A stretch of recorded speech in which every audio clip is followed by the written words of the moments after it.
ये अपने आप में महत्वपूर्ण सवाल है। इस पर मैं चर्चा को आगे बढ़ाऊंगी। रविंद्र जी, आवाज पहुंच रही है मेरी? जी मैं रविंद्र जी, मुझे तो लग रहा है मुख्य रूप से क्या कमियों की वजह से ये गलती हो गई, या होती चली आ रही थी, या मिली भगत और साठगांठ तो देखिए है ही, उसके बिना तो ये हो ही नहीं सकता था। लेकिन मौका किसने दिया? सारे सोर्स आपके पास हैं, कंडक्ट आपको कराना है, आप पर भरोसा है, आप कोई छोटा मोटा एग्जाम नहीं है। कहते हैं ना, युवाओं के, छात्रों के भविष्य का सवाल है, वो बनाने की जिम्मेदारी आपके पास है यदि किसी संस्था के पास है।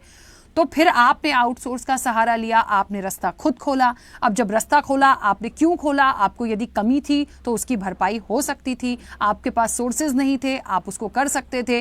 करोड़ों का पैसा कहाँ जा रहा है, करोड़ों की फीस कहाँ जा रही है? तो ये बहुत सारे सवाल हैं जिस पर बात करने की जरूरत है। तो एक सवाल यहाँ ये भी आता है कि एनटीए की वजह से ये तमाम चीजें हो गई क्योंकि कंडक्ट उनको कराना था, और प्लस वहां से जो चीजें चली तो वो धीरे धीरे धीरे ऐसे आई कि फिर साठगांठ होने लगी, पेपर लीक होने लगे, सब वो जो करोड़ों की फीस आ रही थी उसमें से हिस्से बांटने लगे।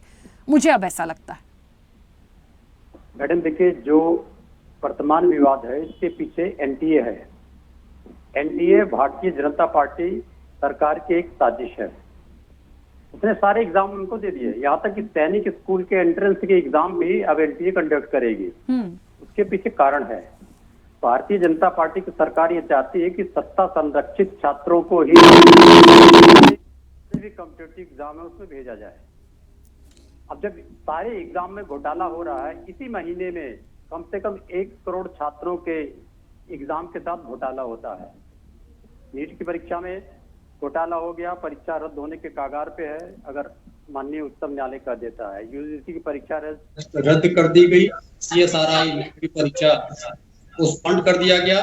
National common test entrance test की परीक्षा को रद्द कर दिया गया। लगभग 1 करोड़ इससे प्रभावित हैं। अब सदन में चर्चा किस बात की हो रही? इतिहास की चर्चा हो रही है, धार्मिक प्रतीकों की चर्चा हो रही है। अगर हम छात्रों के समस्याओं पे चर्चा कर रहे हैं तो क्यों नहीं होगी? अब आते हैं एनटीए एक साजिश कैसे थी। एनटीए का गठन भारतीय जनता पार्टी ने 2017 में इसलिए किया कि उससे संबंधित बच्चे जा सकें। इसका इतिहास बहुत काला इतिहास है। 2020 में असम टॉपर घोटाला हुआ, इसके पास कोई मैन पावर नहीं है जो बार बार आप कर रही हैं, ये सारा काम आउटसोर्सिंग पे करता है। तो 2020 में टॉपर घोटाला हुआ, इसमें टीसीएस कंपनी का मालिक, वो कोचिंग कंपनी का मालिक जहां पर ये टेस्ट कराते हैं, जो बहुत मोटा पैसा देता है एनटीए को अपने वहां कोचिंग सेंटर लेने के लिए, वो पकड़ के बंद हो गए। 2020 में नीट यूजी की परीक्षा होती है, एक छिंदवाड़ा की बच्ची को 6 अंक मिलते हैं, वो आत्महत्या कर लेती है। फिर जब उसकी परीक्षा की रीचेकिंग होती है उसको 590 नंबर मिलते हैं। फिर जेई मेंस में यही हालत होता है 2022 में। 2024 के जनवरी में यही समस्या आती है जेई के कट ऑफ पे। तो ये परीक्षा जानबूझ के जो सरकार ने किया है, ये सरकार का एक सबसे बड़ा घोटाला है, इसकी जांच होनी चाहिए। अब इन्होंने क्या कर दिया, एक अधिकारी को हटा के अब दूसरे अधिकारी को ला दिया, प्रदीप सिंह खरोला साहब को ला दिया, जो उनके खास, मतलब एक तरीके से मैं वो शब्द नहीं यूज करना चाहता हूं कि जो संरक्षित है, एक हमारे वहां एक बड़े पद पे अधिकारी है उत्तराखंड से, उनसे संरक्षित अधिकारी है, वो लाके क्या कर लेंगे उस अधिकारी को? क्योंकि बच्चों की समस्या का तो मुक्ति नहीं मिल गई ना।